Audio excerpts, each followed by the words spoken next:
Welcome to LaTour Retirement Talk. I'm your co-host, Tony Shore, and I'm excited today because I'm here with two of the greatest guys I know, Jim Margraf and Josh LaTour, our hosts. The hosts of the show are here from LaTour Asset Management, LLC.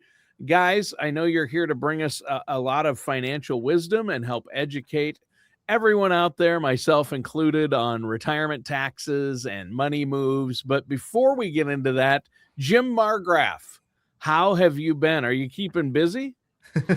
Yes. Josh just laughed. Josh laughed. You both laugh when I say if you've been busy, because that's a given, isn't it? Yeah. Today was this past week has been a little bit of a crazy one. We were short one person this week, and of course, when the person who does most of our paperwork is out of the office, we get a little bit of extra work for ourselves. Who was out of the office this week? Barb is out, and she pulls the weight of three people. Yes. And so, Barb runs the business, right? I mean, Barb's pretty much. yeah. Yeah. It's funny how important it is, and it's a topic on the show when Barb is gone. But all those weeks that Josh took off skiing, it was just all smiles, no problems. Nobody mentioned about the office it being tougher to have someone gone. I was gone 1 week. Yes, but 2 a recordings. month. One week a month for the past 6 months. Okay. I'm teasing. I know it was a week vacation. So, but I know you guys have been good. Sorry to hear one of your key people. You should have a key person clause, not allowed to take vacations, right? Right. Barb? Yes. Yeah. Exactly. Yeah. Which, but then if there was a key person clause, then every now and then we would be able to take vacations either. So yeah, we kind of want to avoid that. This is true. Okay, that's a pretty big assumption there, Jim, that you're going to be included in that key person. No, I'm kidding. So, Josh, how about you? What's going on over there? Oh man, I've been good.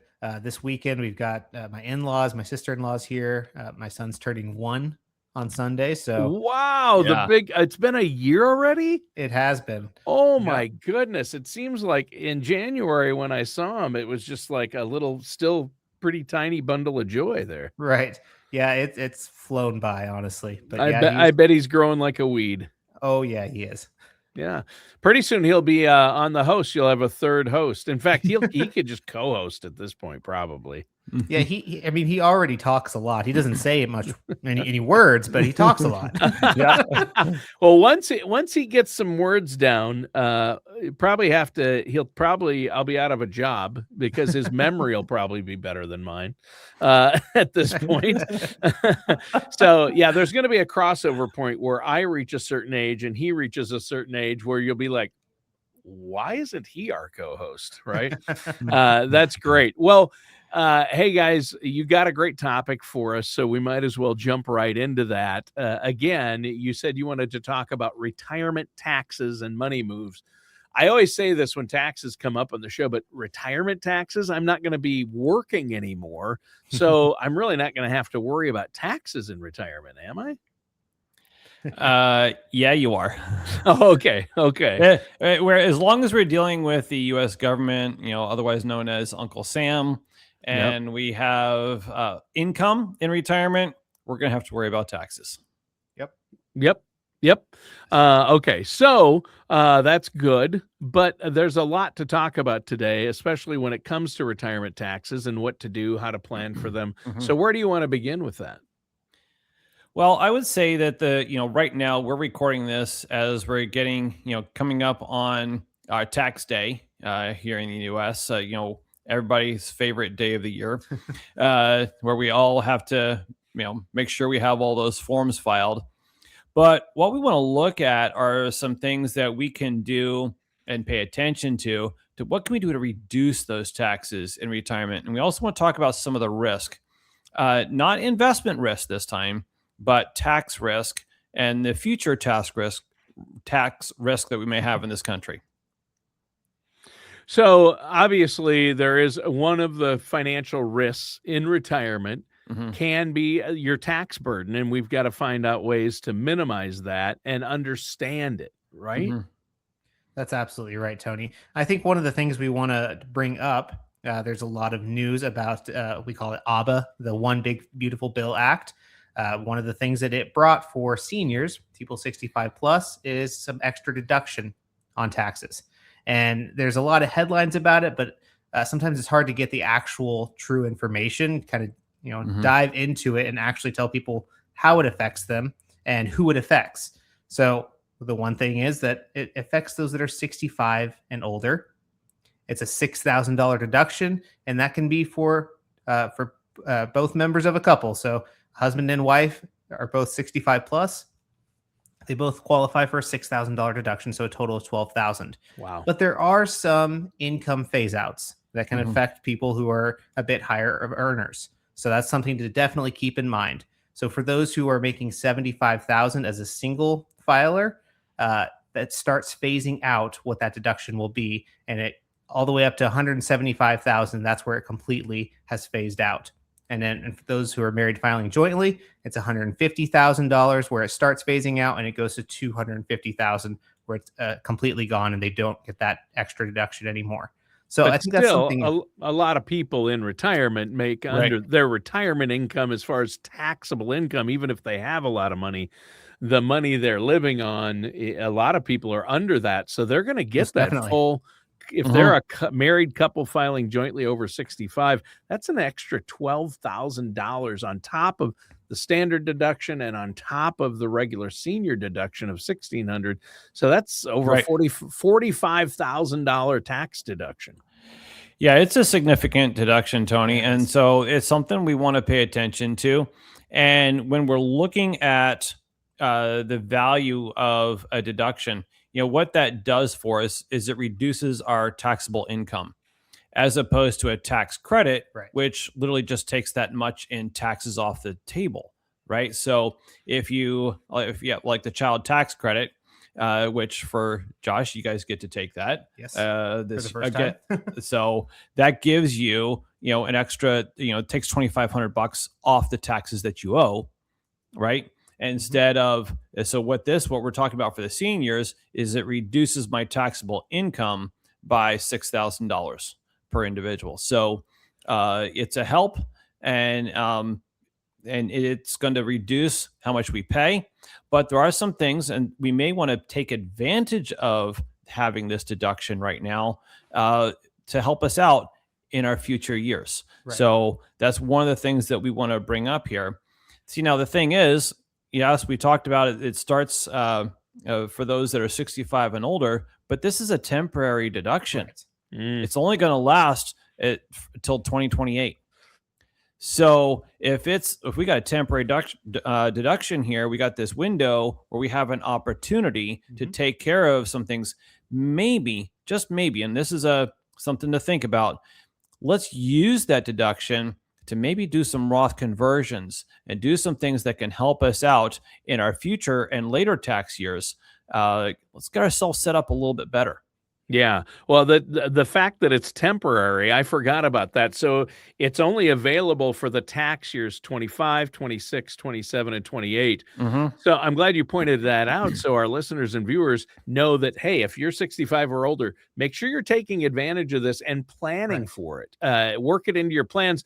But again, you probably shouldn't plan for it long term. Obviously, don't think for the next 20 years of my retirement, I'm going to work that into my tax calculations. I'm not going to pay taxes. I'm going to have that $12,000 deduction. Well, not only for the first 4 years here. So that's important. And it's also, I think, important. You said,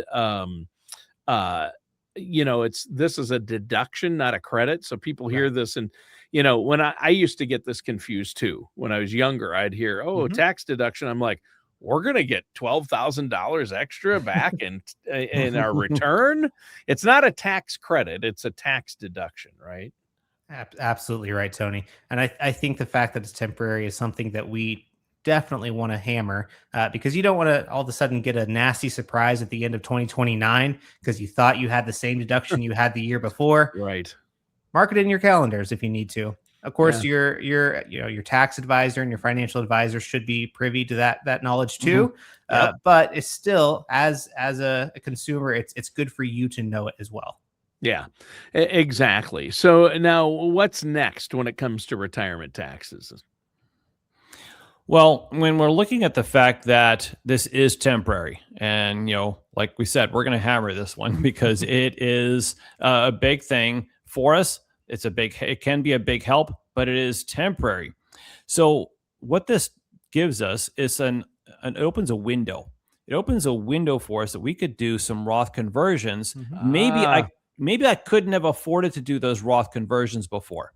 Okay, because if I'm going to do a Roth conversion, whatever amount I convert gets added to my income and is going to increase my taxes. So if I've got something that the government has given me to reduce my taxes, maybe I take advantage of this, do some Roth conversions, and that could really set us up to win really big in our later years here.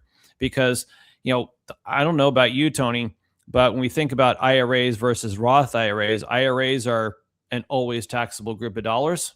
Roth IRAs are a never again taxable group of dollars. Especially and I really like the sound of that. Yeah, the growth. Roths, you're right. I mean, knowing that all the interest earned between now and when I take it out, if it's in a Roth, I don't have to pay any money on that, any tax on that compounding interest, I should say.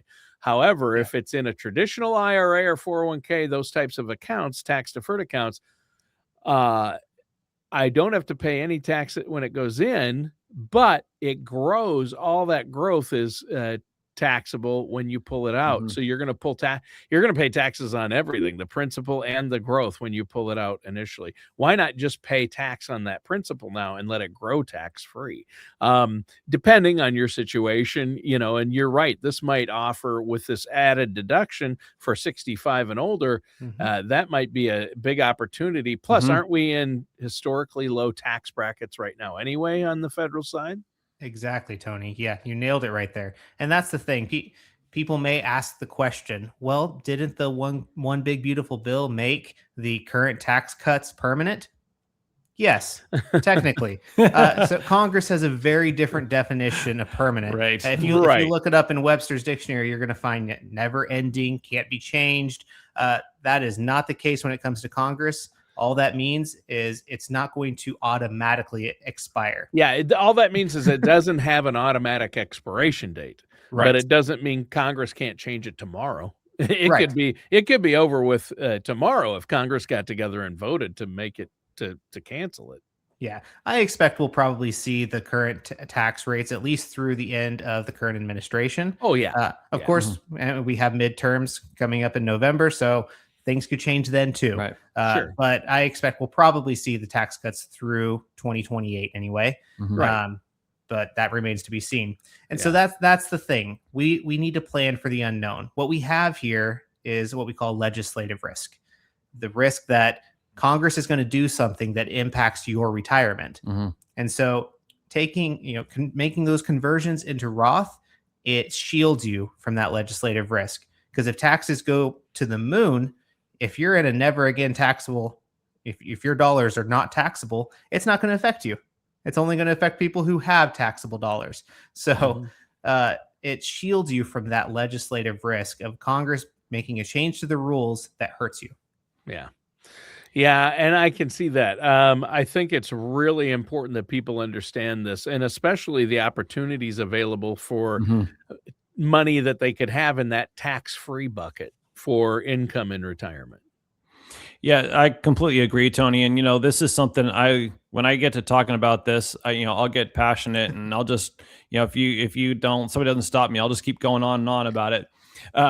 So the thing we want to think about is the fact, and take a little bit of a look at history of the U.S. tax rates.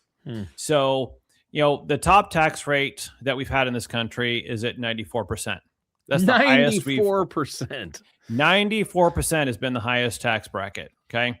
Now that was at that point, why work? That's federal too. Exactly. Yeah, and then state takes the rest. So you're working for free. Yes. at that point. That's It insane. lowers the incentive somewhat. I find. Just a tad. You're What I just like to working to call a tad. Yes.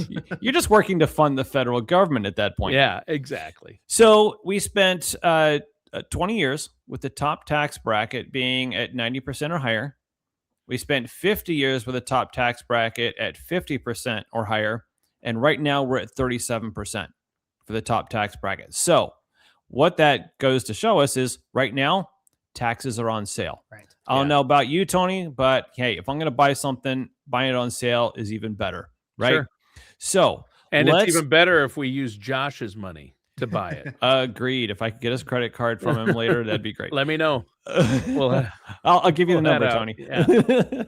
No, so if we can pay for those taxes that we have in those 100% taxable accounts, those IRAs, those 401ks where we put it in pre-tax, if I can get the taxes out of there at current tax rates and not wonder about what the future tax rates are going to be, that what a massive plus for our retirement years. Yeah, huge. And I know that you have clients that you've worked with where you've worked it out where they pay little to no taxes, some, or you've at least split the difference and they half their income is tax free. But it depends on the person and their situation. I mean, Roth IRAs are awesome. And that's why you really hammer this point home, right? Roth conversions. It's so helpful. But there are limits and restrictions. And so certain people may not be as able to contribute as much. But there are a lot of strategies that you can utilize to get money into that tax-free bucket, aren't there? There absolutely are, Tony. Now, I've been posed the question, do you really think that they're going to raise taxes? I mean, they haven't up to this point. I mean, we lowered taxes a few years back. Why would they raise them at this point? Jim was just looking at the debt clock for Debtclock.org. That's right. We're over 39 trillion now. Yep. Over absolutely $39 trillion. I can't quite fathom that number. It's absolutely ridiculous. And, Congress does get a bad rap for being frivolous spenders, and I think they've earned that rap. Yep. I agree. Yep. But at the same time, they really do have a math problem.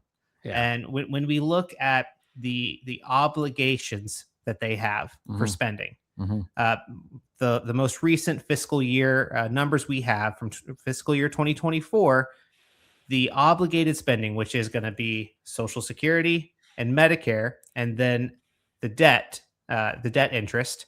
But the Social Security and Medicare during that year made up 4.1 trillion of spending that they had to do.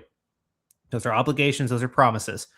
And then on top of that, there was 800 billion of debt service. So another 0.8 trillion. So that takes us to 4.9 trillion. Tony, do you have a guess for what the GDP in 2024 was? No. What was it? 4.9 trillion. Oh. So they matched obligated spending that is not something that Congress is tacking on top. Sure. Matched what we made. Yeah.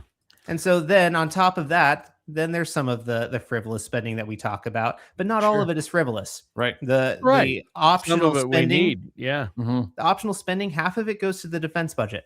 Yeah. We need a defense budget. Absolutely. Especially if we're going to be having conflicts in the Middle East. We need that. Right.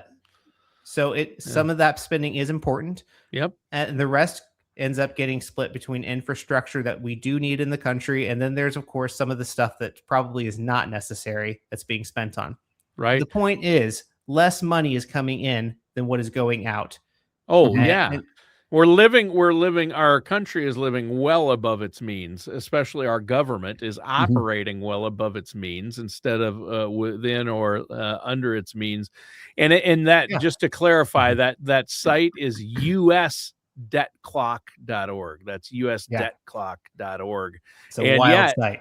It is a wild site. You could get lost in it for hours looking at all the numbers, but over $39 trillion. And that's real money, even to you, Jim. Yeah. I mean, even for you, that's real money. I mean, I haven't spent that much yet in my lifetime. So yeah. And you won't. And while we've been talking, it's No. gone up millions. I've got it Uh-huh. running over here. It's crazy how It fast is. it goes up. So they are going to have to raise. We can't default on our debt as a country, Right. and Right. we have to fund the country. So they will have to raise taxes. I mean, even Right. with more income coming in because of tariffs and other things, which Mhm. is like a tax, they're going to have to eventually raise the federal taxes. I Right. really believe that. Pretty much every financial expert says that. So we'll see what happens. I mean, I don't know how they could possibly deal with it unless they did, and Right. and, Right. and probably sooner rather than later. So, Mhm. you might have a couple more years. I'd say they're not going to raise it during this administration, but you never know what will happen next, right? That's absolutely right. And Mhm. Yeah. and our goal here today, Tony, is not just to depress people, but you do need to be aware of where we're at, the situation that we're in, Mhm. and the likely steps that are going to have to be taken is raising taxes. Right. And when we think about it, it's not a Republican versus Democrat Right. problem. It's a math problem. So if your mandatory spending equals what you have coming in, and then the first dollar that they spend on anything else is deficit spending, that's an issue. So, when we look at where we're going to be in the future, we've already said it, they're going to have to raise the tax rates. Yeah. But they can do that. They can change the rate, or they can change the dollar amount that is affected by that rate. And so, that's kind of a sneaky way of changing the rates around. They can say, okay, so let's reduce the amount that's affected by the let's say the 22% tax bracket. Let's drop it $30,000 to so someone that's somewhere in the $70,000 range is now paying 22% tax rate. Right. That's a very real possibility. Don't change the rate, just change the dollar amount that's affected by that rate. But one of the things I wanted to bring up on this is, and this is another reason why people ask me, why are you so urgent about why is this such an urgent matter for you about converting to Roth? Right. And that's because we're not just facing taxes. We're also Mhm. facing additional fees by the government. And to illustrate this, I want to look at Medicare. Mm. Because for someone who's making more than $218,000 a year and is on Medicare, they're subject to an additional fee. They're called IRMAA fees. Okay, it's an income related monthly adjustment amount, and it increases how much you pay for your Part B and your Part D Medicare. So, what we need to realize is that these premiums, I've got it here, has increased ever since they started this. Okay. Congress gave Medicare permission to do this, and now it's just done by committee. Congress doesn't even get involved in this. But since 2012, it's increased by 4.6% on average. If we narrow it we look at 2019 till today, we're looking at a 7.3% average increase per year. And if we Wow. look at how much it increased for 2026, it was a 9.1% increase. Now, we need to realize Part B and Part D of Medicare are the two fully funded portions of this. So they are seeing that this works. Right. So when we look, so those that pay attention to what the government is doing and they get into the weeds on this on the taxes, they're thinking that in the future, additional fees for different income limits for different parts of government programs, we're going to be subject to increased fees to be able to pay for this stuff. Now, I heard somebody say that the one big beautiful bill extending the Tax Cuts and Job Act rates, we dodged a bullet. Well, I don't really want to just dodge bullets in the future. I'd like to get completely out of the line of fire. Yeah, And exactly. you know what I mean? Good way to I'd like put it. Yeah. I'd like the bullets going that way with me over here somewhere, Yeah. right? Let's get out of the line of fire entirely. So let's not try to predict what future tax rates are going to be. Let's just get completely out of the line of fire for future tax rates, and let's do that Roth conversion. Let's look at that. Should I do it over 5 years? Because we have a few years of the extra deduction for the seniors. Should I even, thinking about where our tax rates are, should I even go ahead and, because of doing a conversion, should I even go ahead and pay some IRMAA fees for a year or two or three and get myself converted to Roth, and then I don't have to worry about it for the rest of my life. Right. Right. See, where pay more taxes for a short period of time and then, have that 20 to 30 years of the rest of my retirement, I don't have any taxes at all. I don't know. Right. To me, that sounds like a really good idea. I think it sounds like a fantastic idea. And what you need in place is a written plan based on your personal situation. And a lot of our listeners and viewers are probably saying to themselves right now, well, how can I do that? Or how can I have that set up for my retirement? Well, absolutely, Tony. And that's what Jim and I do. We do these Roth conversion reports that are absolutely fantastic. And it really spells out, what is it going to look like if I leave these pre-tax funds exactly where they are? I'm going to end up having to pull required minimum distributions out of them throughout my retirement, pass them on to the next generation, and they're going to pay taxes on them. And most likely, when they're inheriting those funds, they're probably going to be in their peak earning years. So they're going to be making the most money that they have. And then they're adding these taxable dollars on top of that and end up being in a higher tax bracket because of it. So this is a lot of money going to the federal government. And so these reports can illustrate the power of converting to Roth, showing what the required taxes are on these dollars, because you're going to pay taxes on pre-tax dollars no matter what. Yep. It's not a matter of if, it's a matter of when and how much. And so it shows what the mandatory taxes are on these dollars by converting. And then it shows what we call optional taxes, because if you leave it in there, you made a choice. So it was an option. And generally speaking, probably a multiple of 5 times the taxes. So it can really hurt somebody by leaving those dollars in there. And of course, the federal government loves it because they're getting more money out of your pocket. Right. Yeah. And that's what they like. And that's why eventually they say, hey, now we want that money when you turn 73 for required minimum distributions. They're saying, hey, now that account has grown and it's 5 times bigger, now we want to tax it all. We gave you a little bit of a tax break on your earned income or taxable income back in during your working years when taxes were low and you were working. Now that this has grown 5 times, we're going to tax it all. Right. Yeah. Tony, while you were talking there, I thought of an objection I've gotten a couple of times from people. And that is, people say, well, what happens in the future? What are they going to do to my Roth? Are they going to figure out some way to tax that? When we look at the legislation that is typically passed, they've always grandfathered in people that already have these things in place. Right. And they just make it more difficult for people to get into them now. Yeah. So get them in place now. For all of us listening, we should be fine if we're working with someone like yourselves and are planning ahead. I like that you pointed that out. I also think that there might be some, if they want to get reelected, they might not want to do that. Plus, most of them fully utilize tax-free buckets.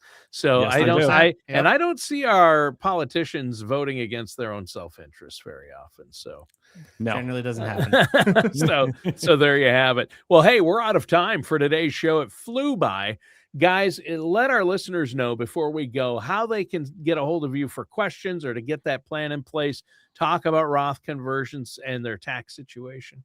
Absolutely, Tony. Well, listeners, just give us a call. Our number is 417-641-3497 and visit our website at LaTourAsset.com. All right, and that does it for today's episode of LaTour Retirement Talk with our hosts, Jim Margraf and Josh LaTour.